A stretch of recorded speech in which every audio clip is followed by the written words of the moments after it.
우리들이 많이 들어온 사람들의 이야기입니다. 이 사람은 미국의 백화점 왕이라고 불리우는 존 와나메이커라고 하는 세계주일학교 운동을 크게 공헌한 사람 중에 한 사람입니다. 그가 재계에서 백화점 경영을 두각시키자 당시 미국 대통령은 존 와나메이커라고 하는 이 대통령은 제 신부 장관을 맡아달라고 요청을 합니다. 그때에 와나메이커가 대통령에게 유명한 말을 하나 남겨요. 만일 제가 장관이 되어서도 주일학교에서 학생들을 가르칠 수 있다면 나는 장관직을 수락하겠습니다 라는 말이었어요. 워싱턴에서 필라델피 장로교회에 들어와서 주일학교 학생들을 가르칠 수 있다는 장관직을 수락하겠다는 이야기죠. 그러나 장관이라고 하는 직책 때문에 주일날 학생을 가르칠 수 없다면 나는 장관직을 맡지 않겠습니다라고 이야기합니다. 그는 주일학교에서 신발장을 정리하고 신발을 지키는 일을 했어요. 그리고 그는 교회에 나와서 아이들의 머리를 쓰다듬어 주는 일을 했어요. 남들이 알아주지 못하고 드러나지 않는 일이라고 해서 실망하거나 힘을 잃을 필요가 없다는 거예요. 교사는 하나님의 말씀을 맡았다고 하는 긍지를 가지고 일을 해야 되고 의무가 아닌 소명감으로 일을 해야 할 것이 바로 교회학교 교사라고 하는 사실이에요. 함석헌 선생님은 이런 말을 했습니다. 가르치지 않는 것도 죄니라라는 말이에요. 여기서 좋은 것을 가르치지 않는 것이 죄라는 말이지 도적질이나 나쁜 것을 가르치지 않는 것이 죄라는 말은 아니에요. 교인은 교육적인 사명이 있습니다. 열심히 배우고 가르치는 것으로 오늘에 이룰 수 있어야 된다는 거예요. 그러면 마땅히 가르쳐야 될 것이 무엇이냐? 세상의 모든 사람들은 저마다 참된 길을 찾아 헤매고 있습니다.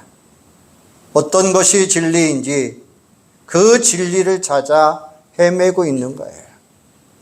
영원한 생명을 찾으며 갈구해야 됩니다. 그런데 바로 우리 예수님이 이렇게 말을 했어요. 내가 곧 길이요 진리요 생명이니 나로 말미암지 않고는 아버지께로 올 자가 없느니라 이런 말씀이에요. 참된 길, 진리, 생명이 되시는 이는 바로 예수 그리스도라는 말씀이에요. 그러므로 교사는 이 예수 그리스도를 가르치고 예수 그리스도께로 인도하는 것이 교회의 신성한 사명이라는 거예요. 우리 교회 교사들은 바로 교사들을 통해서 예수 그리스도를 찾고 만나고 영접할 수 있다면 가장 훌륭한 교사일 거예요. 심리학자들의 통계에 의하면 말을 듣는 것은 10%이고 눈으로 보는 것은 30에서 35%이고 말하게 함으로써 이것은 50% 이상입니다. 그런데 배우며 행동하고 경험케 하는 것은 몇 프로냐? 75%나 된다는 거예요. 우리는 여러 가지 교육 방법을 동원해야 하지만 교회에서 예수를 체험할 수 있게 해야만 진정한 교육이 이루어질 수 있다라는 이야기입니다. 오늘은 믿음의 본을 보여준 한 사람 아브라함의 신앙을 살펴보면서 함께 은혜를 나누고자 합니다.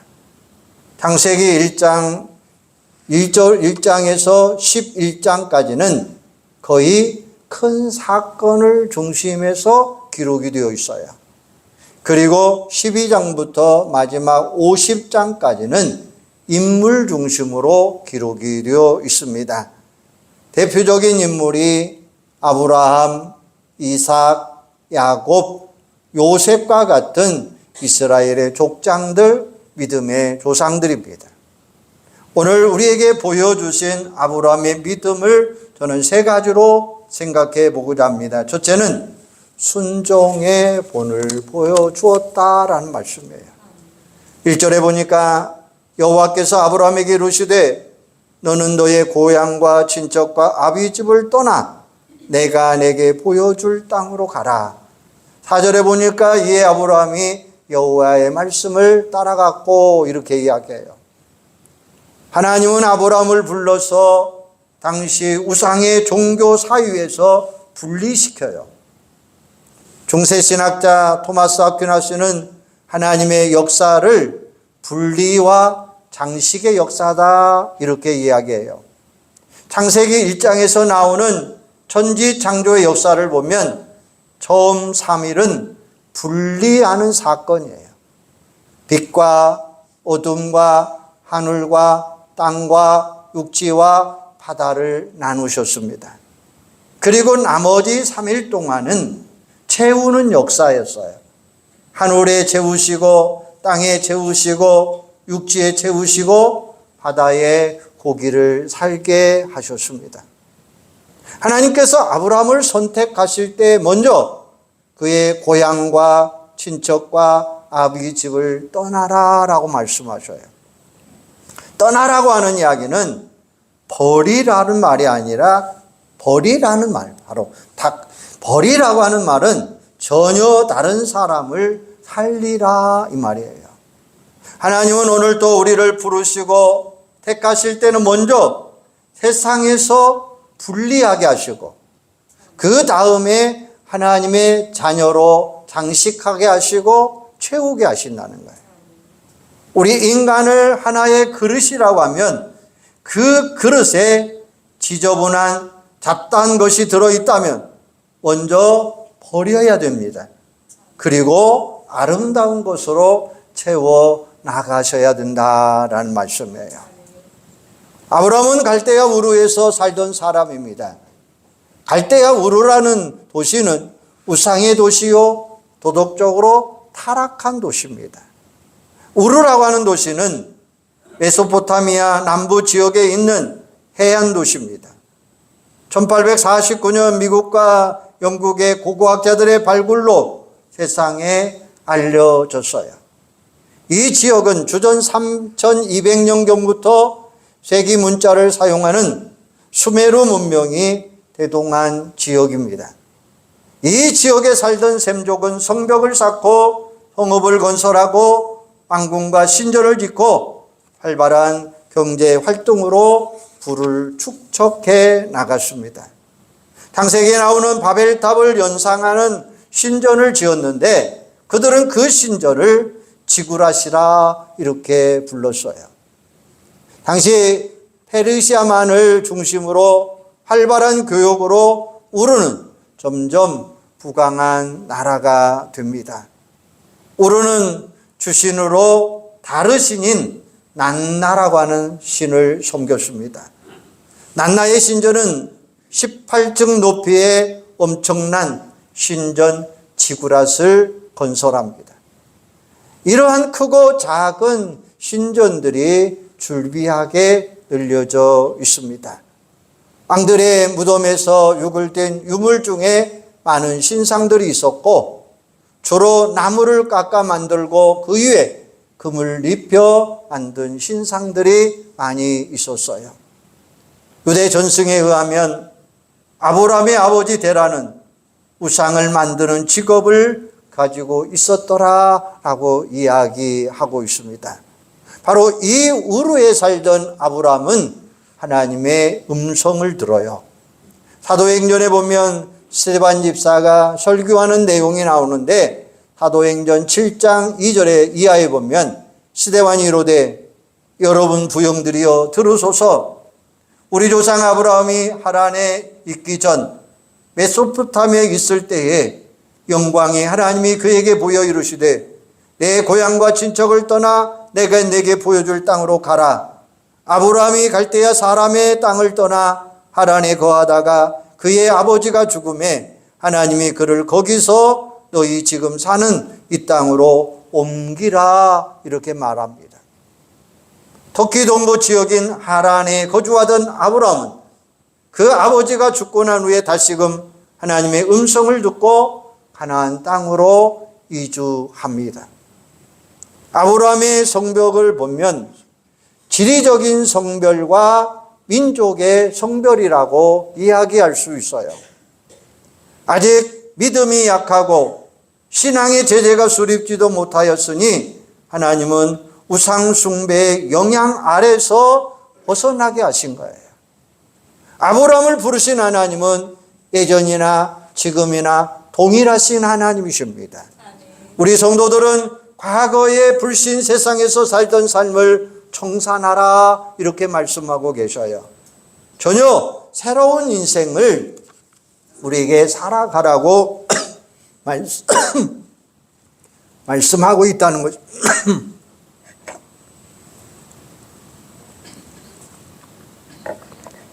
바로 하나님께서 우리에게 하시는 말씀 뭐냐?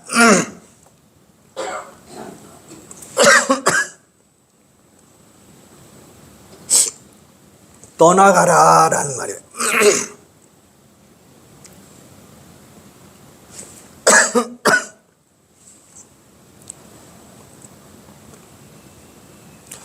이 말은 뭐냐? 이 말은 누가 내 뒤에서 뭐라고 하든지 상관하지 말라는 거예요. 그리고 떠나가라는 말입니다. 기독교 역사는 떠남과 분리의 역사예요. 오늘 우리 성도들도 이 죄악된 세상에서 분리되어 의와 거룩함을 쫓는 순례자의 길을 떠나는 것이 우리의 기독교의 삶이라는 말씀이에요. 그래서 고린도후서 6장 14절에 보면 너희는 믿지 않는 자와 멍에를 함께 매지 말라. 의와 불법이 어찌 함께하며 빛과 어둠이 어찌 사귀며 그리스도와 베리알이 어찌 조화를 이루며 믿는 자와 믿지 않는 자가 어찌 상관하며. 분명하게 말하고 있는 것이 뭐냐? 믿는 자와 믿지 않는 자 분명하게 말씀하고 있는 거예요. 사람이 한번 생활의 질을 높여놓으면 더 낮은 자로 내려갈 수가 없어요. 이게 우리 삶의 질이에요. 그리고 문명의 도시에서 살다가 문명의 손길이 미치지 않는 지방으로 떠난다는 것은 여간한 결단이 아니고는 떠나갈 수 없는 겁니다. 그동안 인척관계, 친구관계, 이런저런 인간관계를 고려하거나 경제적인 기반을 무시하고 무작정 하나님의 인도하시는 땅을 간다. 이 쉬운 일이 아니에요. 그러나 하나님을 믿는 것은 다신교의 관습을 버리고 유일하신 하나님을 믿는 신앙으로 돌입해야 된다는 것, 진입해야 된다는 거예요.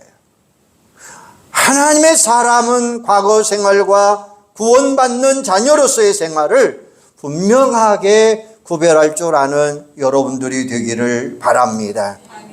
오늘 8절에 보면 믿음으로 아브라함은 부르심을 받았을 때에 순종하여 장래의 유업으로 받을 땅에 나갈새 갈 바를 알지 못하고 나갔다. 이렇게 이야기하잖아요. 갈 바를 알지 못하고 사전 답사했으면 쉽겠지만 그는 전혀 알지 못하는 땅으로 나간 거예요. 자기 혼자만 결단한 것이 아니라 자기 가족을 데리고 나가야 됩니다. 그것은 아브라함의 믿음이라는 거예요. 우리는 하나님만을 바라보며 앞으로 나갈 수 있는 여러분들이 되기를 바랍니다. 하나님은 안전하고 안일한 자세를 버리고 하나님이 나와 함께 하시기에 담대하게 미래를 향하여 나갈 줄 아는 여러분들이 되기를 소망합니다. 떠나라, 우리는 떠나야 되고 가라, 우리는 가야 됩니다. 하나님의 말씀은 우리를 억압하고 부자연스럽게 하고 속박하기 위해서 우리에게 주신 말씀이 아니에요. 우리에게 생명이 되고 우리에게 복을 주시기 때문에 그 순종의 말씀에 우리는 나갈 때에 우리는 승리하는 삶이 우리에게 주어질 수 있다고 하는 사실이에요. 오직 말씀대로 살아가는 여러분들이 되기를 바랍니다. 아브라함은 할례를 행하라 하면 할례를 행하였고 이삭을 바치라 하면 그는 이삭을 바친 것처럼 우리는 정말 순종이 제사보다 낫다고 말씀하신 것처럼 오직 주님 말씀에 주님의 뜻을 따라 쫓아가는 여러분들이 되기를 바랍니다. 두 번째로 아브라함은 축복의 모범이 된 사람이에요. 하나님은 아브라함에게 아주 귀한 말씀을 합니다. 우리 2절 3절 다시 한번 읽어볼까요? 2절 3절 시작. 내가 너로 큰 민족을 이루고 내게 복을 주어 내 이름을 창대하게 하리니 너는 복이 될지라.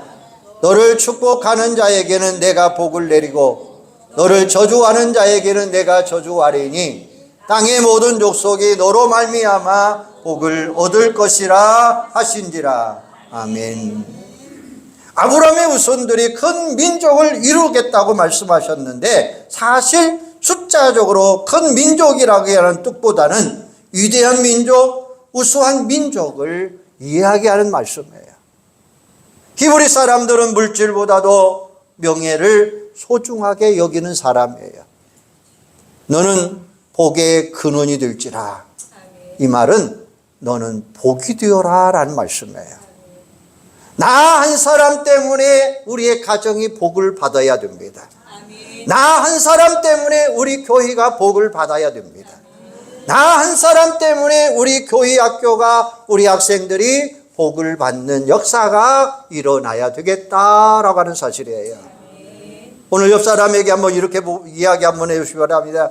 당신 때문에 복을 받습니다. 한번 옆 사람에게 한번 이야기해 보시죠.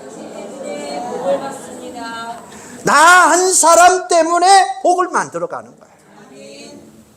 여러분의 환경이 사람을 만드는 것입니까? 사람을 환경으로 만드는 것입니까? 어떻게 보면 환경이 사람을 만드는 것 같고 또 깊이 생각하면 사람이 시대를 만들고 환경도 창조하는 것이 아니라 생각하게 만든다라는 거예요.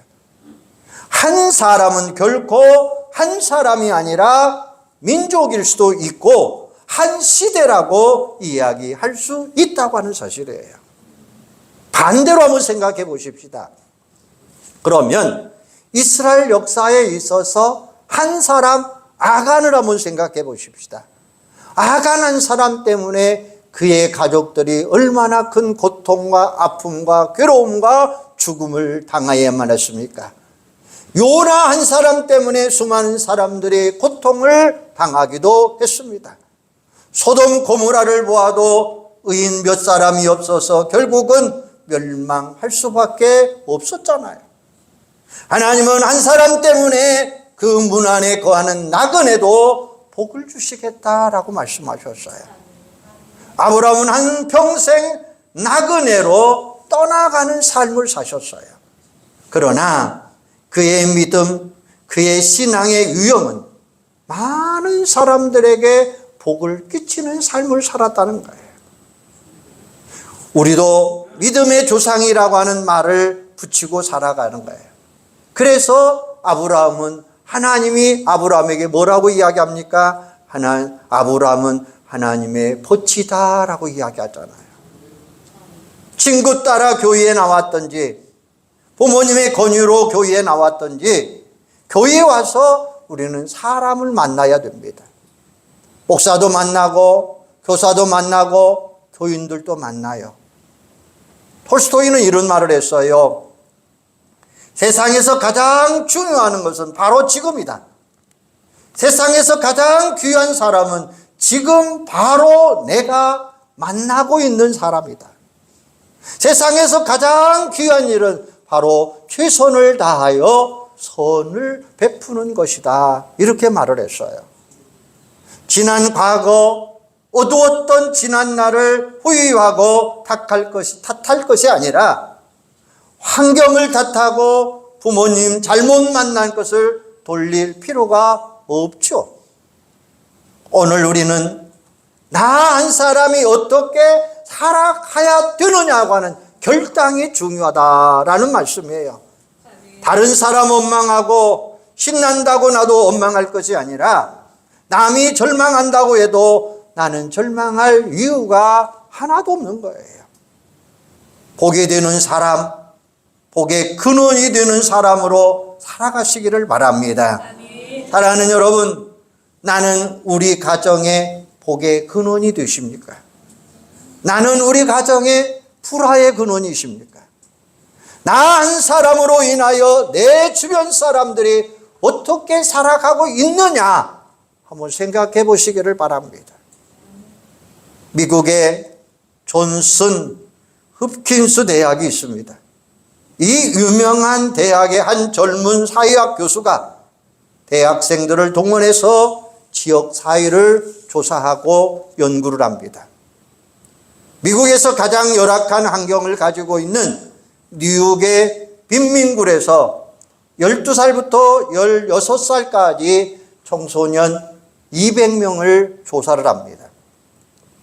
그의 부모님들이 거의 마약을 하고 폭력배로 살았어요.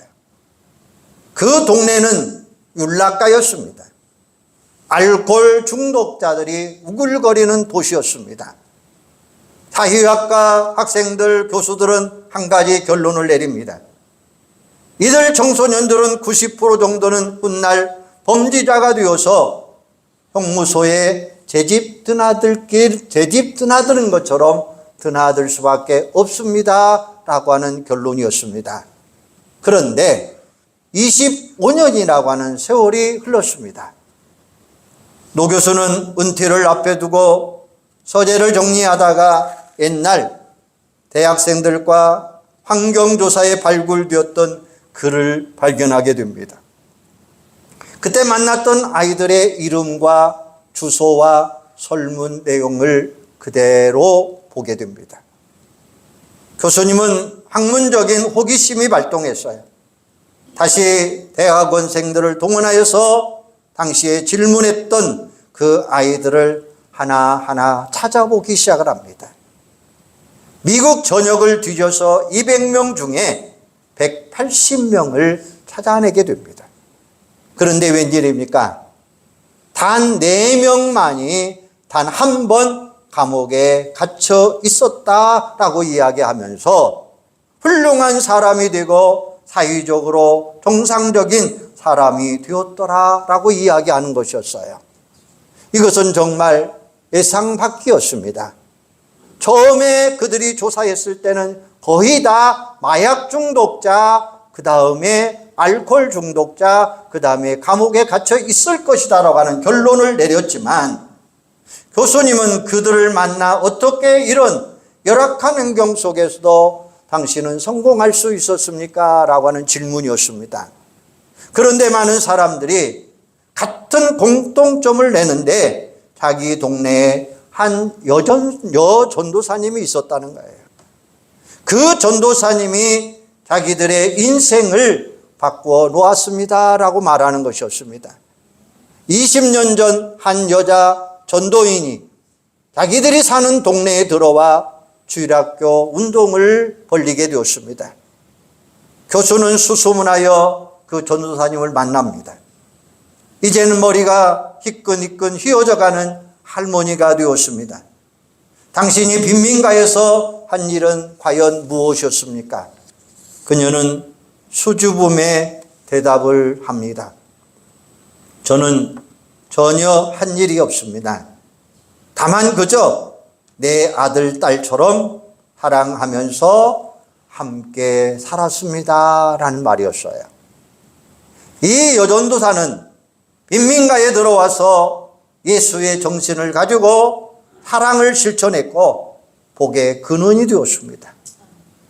전형적인 범죄 환경인데 이곳을 변화시켜 훌륭한 사람으로 키워 놓았다고 하는 사실이에요. 한 사람의 진실 어린 삶의 현장은 엄청난 변화를 일으킬 수 있었다고 하는 사실이에요. 사랑하는 주일학교 교사들은 이렇게 행하는 자들이 되시기를 바랍니다. 오늘 우리도 복의 근원이 되어야 돼요. 나 한 사람 때문에 받은 복을 가지고 나누며 베풀며 죽어가는 수많은 사람들에게 함께 복을 받는 여러분들이 되기를 주님의 이름으로 축원합니다. 세 번째, 아브라함은 예배의 모범을 보였어요. 7절에 보면 여호와께서 아브라함에게 나타나 이르시되 내가 이 땅을 내 자손에게 주리라 하신지라. 자기에게 나타나신 여호와께 그가 그곳에서 제단을 쌓고 8절 하반절에 보면 그가 그곳에서 여호와께 제단을 쌓고 여호와의 이름을 부르더니 라고 이야기합니다. 여호와의 이름을 불렀다고 하는 이야기는 기도요, 그리고 제단을 쌓았다고 하는 이야기는 헌신이라고 하는 말씀이에요. 예배는 찬양과 기도와 헌신으로 이루어집니다. 우리는 하나님 앞에 예배드린 일에 정성을 기울이고 최선을 다하시기를 바랍니다. 예배를 통해서 우리는 많은 은혜를 받을 수 있는 여러분들이 되기를 바랍니다. 예배를 통해서 우리의 영성이 강해지고 예배를 통해서 이 험난한 사회를 살아갈 수 있는 힘을 얻는 영향력이 되시기를 바랍니다. 예배는 시시하게 생각하고 봉사는 귀하게 여겨서는 안 돼요. 우리의 봉사가 진정한 봉사가 되려면 예배를 열심히 드리고 정성을 다해야 됩니다. 가정에서 가정 예배를 드리고 직장에서 직장 예배 드리고 주일이면 만사를 제쳐놓고 교회에 나와서 예배를 드리는 일에 최선을 다하시기를 바랍니다. 내가 참석하지 않는 집회에서 성령의 역사가 임하면 누가 손해입니까? 나만 손해가 된다라는 사실이에요. 그래서 우리는 빠지지 마시기를 바랍니다. 한 주간 중에 주일 예배를 손꼽아 기다리고 준비하고 예배하는 여러분들이 되기를 바랍니다. 하나님은 영과 진리로 예배하는 자들을 찾으시느니라 이렇게 말씀하고 계시잖아요. 성경에 보면 성전에 와서 예배 드리는 이들은 모두 다 은혜를 받았고 기도 응답을 받았고 위대한 사역자로 부름받았다는 사실을 우리는 알고 있잖아요. 모세가 그렇습니다. 여호수아가 회막을 떠나지 않았어요. 사무엘이 그랬습니다. 다윗이 우리에게 증거해 주고 있습니다. 이사야, 에레미야, 에스겔, 다니엘 모든 선지자들이 예배하는 일에 최선을 다한 것을 볼 수가 있잖아요. 성전에서 기도하였고 하나님은 바로 하나님을 만남으로 인해서 하나님께 영광 돌리는 선지자들의 그 모습을 통해서 우리도 이와 같이 행해야 되겠다는 사실이에요. 아브라함은 어디를 가든지 먼저 한 일은 제단을 쌓는 일이었고 여호와의 이름을 부르는 일이었습니다. 하나님의 사람 노아도 방주에서 나와 육지에서 가장 먼저 한 일은 뭐냐? 하나님 앞에 예배하는 일이었습니다. 하나님의 사람들은 이렇게 예배하는 일에 최선을 다할 때에 복의 근원이 되는 줄로 믿습니다. 사랑하는 우리 교사들과 성도 여러분, 아브라함은 말씀 중심의 순종의 본을 우리에게 보여주셨어요. 아브라함은 기도의 본을 우리에게 보여주셨어요. 그는 어디를 가든지 복의 근원으로 살았습니다. 아브라함은 예배 드리는 일에 최선을 다했어요. 교회 생활하지 아니하고 진정한 예배는 있을 수가 없는 것입니다. 믿음 좋은 본을 보인 아브라함의 믿음을 여러분도 믿음으로 간식 가지고 마지막 시대에 진정한 믿음으로 우리 주님 앞에 설 때에 잘하였도다 칭찬받는 교사들이요 온 성도들이 되시기를 주님의 이름으로 축원합니다. 기도하겠습니다. 하나님 감사합니다. 오늘 교사 헌신 예배를 통해서 다시 한번 생각나게 하여 주시옵소서. 아브라함처럼 순종의 본을 보이는 저들이 되도록 주여 도와주시기를 원합니다. 하나님께서 아브라함을 택하실 때에 고향과 친척과 아비 집을 떠나라 말씀합니다. 그는 말씀을 듣고 온전히 떠났던 거고 순종했던 것처럼 오늘 우리도 순종의 본을 보이는 저희들이 되도록 주여 도와주시옵소서. 아브라함처럼 축복의 모범이 되게 하여 주시기를 원합니다. 너는 복의 근원이 될지어다. 나 한 사람 때문에 우리 가정이 복을 받고, 나 한 사람 때문에 우리 복남교회가 복을 받고, 나 한 사람 때문에 우리 민족이, 우리 동네가, 우리 사회가 복을 받는 역사가 일어나게 하여 주시옵소서. 그래서 나 한 사람으로 인해서 수많은 사람들이 복을 누릴 수 있는 아름다움으로 채워지게 하여 주시옵소서. 아브라함처럼 예배의 모범이 되는 저희들이 되게 하여 주시기를 원합니다. 예배를 통해서 우리 영성이 강해지고, 예배를 통해서 이 험난한 사회를, 이 험난한 시대를 힘있게 살아갈 수 있는 위대하고 복된 자들이 되도록 주여 도와주시옵소서. 아브라함이 어디를 가든지 제단을 쌓고 여호와의 이름을 불렀던 것처럼 오늘 우리도 예배하는 일에 최선을 다하는 귀하고 복된 자들로 세워주시옵소서. 예수님의 이름으로 기도하옵나이다. 아멘.